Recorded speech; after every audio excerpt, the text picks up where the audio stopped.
Stock market studies में फिर से एक बार आपको बहुत बहुत स्वागत है। तो आज मैं फिर से आपके सामने कुछ इंपॉर्टेंट कंपनी का अपडेट लेकर हाजिर हुआ हूँ। तो उनमें से फर्स्ट जो कंपनी है जिसका नाम है एलटी माइंट्री। देखिए एलटी माइंट्री एक एलएनटी ग्रुप की कंपनी है। दूसरी बात, एलटी माइंट्री इंडिया के टॉप 5 नंबर में कंपनी का नाम शामिल करा चुके हैं। अगर देखा जाए तो टोटली आईटी सेक्टर का हालत बहुत खराब है सर, अकेला इन्फोसिस को छोड़कर, क्योंकि इन्फोसिस का प्रॉफिट मार्जिन बहुत स्ट्रांग है और सेल्स मार्जिन खराब है। और टीसीएस का सेल्स मार्जिन थोड़ा सा पॉजिटिव है, प्रॉफिट मार्जिन पॉजिटिव है, इन्फोसिस जैसे नहीं है। बाकी सारे कंपनीज का अगर देखा जाए तो सारे कंपनी का हालत खराब है। और जो एलएनटी जो माइंटी है उसका भी सेल्स पॉजिटिव है मगर प्रॉफिट 1% डाउन है। 1% डाउन है तो कितना डाउन है, चलो एक बार आपको दिखाई देता हूँ।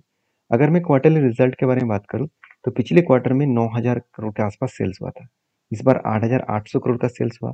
एक्सपेंस को मिटाने के बाद नेट प्रॉफिट 1170 करोड़ से 1101 करोड़ के आसपास देखने को मिला। मतलब नेट प्रॉफिट भी थोड़ा सा यहाँ पे कम होता देखने को मिला है।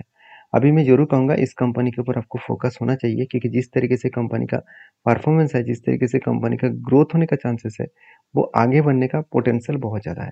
क्योंकि एक बार कंपनी का प्रॉफिट कम हुआ, इसको देखकर आप कंपनी के ऊपर कुछ नेगेटिव डिसीजन लेंगे तो मेरे हिसाब से आपको मार्केट के ऊपर काम नहीं करना है।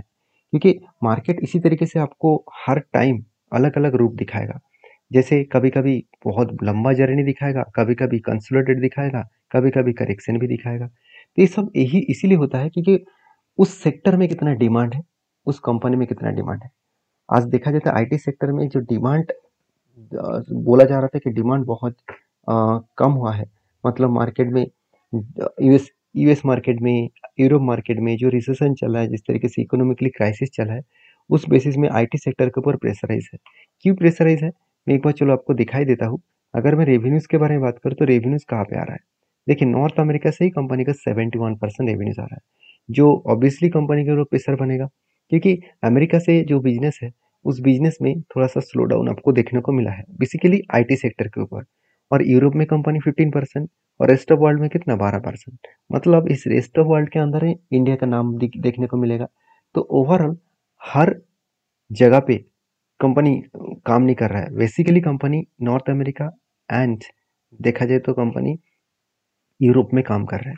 तो मुझे लगता है जो बिजनेस स्ट्रैटेजी है इसका, बैंकिंग, फाइनेंशियल सर्विसेज, इंश्योरेंस के ऊपर भी काम करते हैं। साथ ही साथ हाईटेक सॉल्यूशन के ऊपर काम कर रहा है। साथ ही साथ मैन्युफैक्चरिंग जो सॉफ्टवेयर है, मैन्युफैक्चरिंग सॉफ्टवेयर मतलब मान के चलिए कोई भी मैन्युफैक्चरिंग फैक्ट्रीज है जहाँ पे जो मशीनरी चल रहा है वो कंप्यूटराइज मशीनरी है। तो कंप्यूटराइज मशीन मतलब वो सॉफ्टवेयर के माध्यम से चल रहा है, उसका सॉफ्टवेयर डेवलपमेंट भी इसी कंपनी ने किया है। साथ ही साथ सीपीजी, रिटेल, ट्रैवल, ट्रांसपोर्ट, हॉस्पिटलिटी, इसके ऊपर भी 15% काम कर रहा है। और health, life in science and public services के ऊपर 6% का कंपनी के ऊपर काम चल रहा है।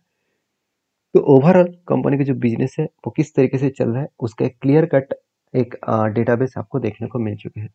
अभी इस कंपनी के ऊपर एक पॉइंट्स और भी मैं आपके साथ शेयर करूँ कि कंपनी के ऊपर जो टेक्निकली चार्ट पैटर्न बना है, जिसको देखकर बहुत सारे लोगों का यही क्वेश्चन है कि कंपनी के ऊपर सर एक बार जो पैटर्न्स बना था, कब कोई ध्यान है पैटर्न्स का, फाइनल उसका टारगेट तो मिल चुके हैं और टारगेट मिलने के बाद ही यहाँ से बिग क्रैश क्यों हो गया, इसके पीछे क्या कोई रीज़न है?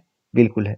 अगर मैं ध्यान से देखूँ तो कंपनी के ऊपर यही लेवल कंपनी के लिए एक स्ट्रांगली रेजिस्टेंस है और इसी रेजिस्टेंस को जब भी फेस किया उसके बाद बिग क्रैश हो गया। क्यों? क्योंकि यही रेजिस्टेंस से ही कंपनी के ऊपर एक बिग क्रैश देखने को मिला था। तो जो रेजिस्टेंस होगा, जो सप्लाई जोन होगा, रेजिस्टेंस कम सप्लाई जोन होगा, उसी जगह से कंपनी के ऊपर बिग क्रैश देखने को मिलेगा। तो यहाँ पे भी कंपनी के ऊपर रेजिस्टेंस कम, बिग सप्लाई जोन में बिग क्रैश यहाँ पे देखने को मिला। और मुझे लगता है जो पैटर्न यहाँ पे क्रिएट हुआ है, 2 बार शोल्डर बना, उसके बाद एक बिग हेड बना, उसके बाद एक शोल्डर बने हैं। तो इस बेसिस में कंपनी के ऊपर आगे बढ़ने का दम एंड पोटेंशियल देखने को जरूर मिलेगा। इसके लिए टाइम देना होगा, क्योंकि जो पैटर्न्स यहाँ पे क्रिएट हुआ है उस पैटर्न्स के बेसिस में एक ना एक बार वो रिकवरी जरूर करेगा और ऊपर एक जर्नी भी दिखाएगा। तो जिसके लिए मैं जरूर कहूँगा एलटी माइंटी के ऊपर आप फोकस रखिए। नेक्स्ट जो कंपनी उसका नाम है वरुण बेवरेजेस लिमिटेड। देखिए वरुण बेवरेजेस के ऊपर सबसे पहले मैं चार्ट के ऊपर जाना चाहूँगा, क्योंकि चार्ट बहुत ज़्यादा वोलेटिलिटी के हिसाब से था। बहुत दिनों तक इंतजार करने के बाद वो लेवल को ब्रेक करने की कोशिश कर रहे हैं। आप खुद ही देख सकते हैं किस तरीके से एक रेंज बनने के बाद यहाँ पे एक रेंज बना, उसी रेंज बनने के बाद यहाँ पे कंपनी के ऊपर ब्रेकआउट हुआ, रिटेस्ट किया, उसके बाद देखिए धीरे-धीरे करके एक ही रेंज के ऊपर कंपनी काम कर रहा है। फाइनली उस लेवल को ब्रेकआउट किया, उसके बाद ऊपर जाने का कोशिश कर रहा है। अगर यहाँ से ऊपर जाए तो कहाँ तक जा सकता है? यहाँ से अगर ऊपर जाए तो इस लेवल तक जा सकता है, जो लेवल निकल कर है करीबन 2000 के आसपास। तो मुझे लगता है जो सिचुएशन बना है, उस सिचुएशन के बेसिस में कंपनी में आगे बढ़ने का जो ग्रोथ ऑफ पोटेंशियल है, आप देखेंगे तो कंपनी यहाँ से अच्छा खासा जर्नी करके इस लेवल तक जा सकते हैं। जो टारगेट में लेके चल रहे हो वो करीबन 44% के आसपास टारगेट लेके चल रहा हूँ। इनमें से मेरा जो स्टॉप लॉस होगा वो करीबन 14% के आसपास। तो हमेशा मैं इस तरीके से स्ट्रेटजीज के ऊपर जब भी कोई रेंज स्ट्रेटजीज बनता है उस तरीके से स्ट्रेटजीज के ऊपर हमेशा मैं एज ए जो एंटी और टारगेट लेता हूँ वो 1:3 रेशियो का टारगेट होता है। देखिए इसका कोई 100% गारंटी नहीं है कि 1:3 तक जाएगा। 1:2 तक गया बहुत बार, उसके बाद फिर से रिवर्सल कर गया और स्टॉप लॉस भी हिट हो गया। तो इस तरीके से मैं जब भी काम करता हूँ मेरे खुद के रिस्क के हिसाब से करता हूँ। तो प्लीज़ इस तरीके से रिस्की ट्रेड मत लेना, क्योंकि इसमें बहुत कुछ समझने वाला बात होता है, क्योंकि इसके ऊपर एक्सपीरियंस की भी जरूरत होता है। मैं आपको इसीलिए इस सारे पॉइंट शेयर कर रहा हूँ क्योंकि आपको सीखने को मौका मिले कि इस तरीके से जब भी कोई रेंज क्रिएट होता है उस रेंज के बाद वो ऊपर तो जाएगा, हाँ कहाँ तक जाएगा उसका कोई पता नहीं होता। मैं हमेशा इस इतने सालों के काम करने के बाद मुझे जो 1:3 रेशियो का टारगेट बहुत ज़्यादा बार मुझे मिला है, तो इसलिए मैं 1:3 रेशियो तक टारगेट को रखता हूँ। इसका कोई भी गारंटी नहीं है कि यहाँ से ऊपर जाएगा, इस टारगेट को अचीव करेगा, यहाँ से भी बिग क्रैश हो सकते हैं। ये मार्केट है, मार्केट में बहुत सारे पॉइंट्स इसी तरीके से आपको देखने को मिलेगा। तो बेसिकली कंपनीज के ऊपर जो सिचुएशन बना है उस सिचुएशन के बेसिस में कंपनी में आगे बढ़ने का पोटेंशियल एंड ग्रोथ भी देखने को मिल सकता है। तो बोरून बेवरेजेस के ऊपर मैं एक ही बात कहूँगा, कंपनी में दम है, सिर्फ कंपनी के फिलहाल के लिए वैल्यूएशन ज़्यादा है। तो कितना ज़्यादा है? अगर मैं पी रेशियो के बारे में बात करूँ तो अभी करंट पी रेशियो 90 के आसपास है और कंपनी का एवरेज पी रेशियो 5 साल में 60 के आसपास है। और कंपनी का पी रेशियो इस टॉप लेवल तक देखने को मिला है जो 156 के आसपास है। तो ओवरऑल इस कंपनी के जो पी रेशियो है वो हाई लेवल तक जा चुके हैं और इसी हाई लेवल तक जाने के बाद यहाँ से भी करेक्शन होने का भी चांसेस देखने को मिल सकता है। तो कंपनी के जो क्वार्टर रिजल्ट है वो देखा जाए तो कंपनी के ऊपर 2200 से लेकर 2800, 3800 और 4300 करोड़ के आसपास कंपनी का सेल्स देखने को मिला है। उसी तरीके से एक्सपेंस को मिटाने के बाद नेट प्रॉफिट 137, 271, 439 एंड 548 के आसपास कंपनी का नेट प्रॉफिट देखने को मिला है। तो मुझे लगता है बेस्ट तरीके से नेट प्रॉफिट देखने को मिला और इसी बेस्ट तरीके से नेट प्रॉफिट के कारण कंपनी के ऊपर एक अच्छा खासा जर्नी लेवल देखने को मिल सकता है। तो बाकी इस कंपनी के ऊपर आपके क्या ओपिनियन है जरूर मुझे कमेंट्स करना। और नेक्स्ट जो कंपनी है उसके बारे में बात करूँ, उसका नाम है पॉलीकैब। तो पॉलीकैब इंडिया लिमिटेड बेसिकली एक ऐसे कंपनी है, पॉलीकैब इंडिया लिमिटेड बेसिकली एक 1 लाख करोड़ के ऊपर मार्केट कैप बना चुके हैं और कंपनी बिग जर्नी दिखाने के बाद थोड़ा सा अभी कंसोलिडेट करने का कोशिश कर रहा है, एक ही रेंज के ऊपर कुछ टाइम बिताने का कोशिश कर रहा है। अभी एक ही रेंज के ऊपर टाइम बिताने का मतलब क्या है? अगर मैं इसको चार्ट को देखूँ तो आप देख सकते हैं लंबा से एक जर्नी किया और जर्नी कोई छोटा मोटा जर्नी नहीं हुआ। अगर मैं टोटल ग्राउंड लेवल से जहाँ से क्रैश हुआ था उस लेवल से टॉप लेवल तक देखूँ तो 88% के आसपास रिटर्न दिया और वो कितने दिनों में दिया वो भी मैं आपको शेयर कर लेता हूँ। ओवरऑल टाइम पीरियड कितना लगा? 166 डेज में। 166 डेज में कंपनी 90% तक रिटर्न दिया। तो कितना बड़ा धमाका दिया आप सोचिए।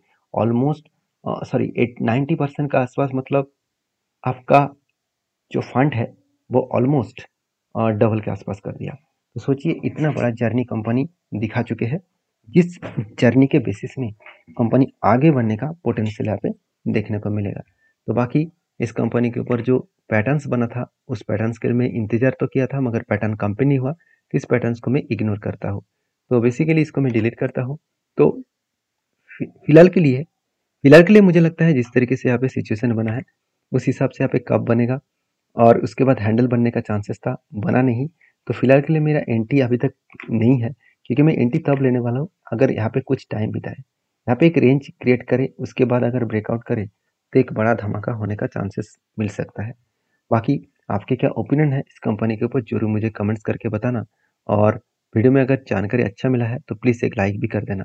नेक्स्ट जो कंपनी उसका नाम है पीजी इलेक्ट्रोप्लास्ट लिमिटेड। तो ये एक कंपनी है जो छोटा सा कंपनी है, फिर भी एक साल में कंपनी 1500 से लेकर 3000 तक जाने किया, मतलब डबल कर दिया फंड को। और इसी कारण की वजह से मैनेजमेंट ने स्प्लिट का डिसीजन लिया। 10 तारीख को आपको एक के बदले 10 शेयर स्प्लिट के हिसाब से देने वाले हैं। तो जो लोग स्प्लिट पाना चाहते हैं तो डीपली रिसर्च करें, उसके बाद काम करें।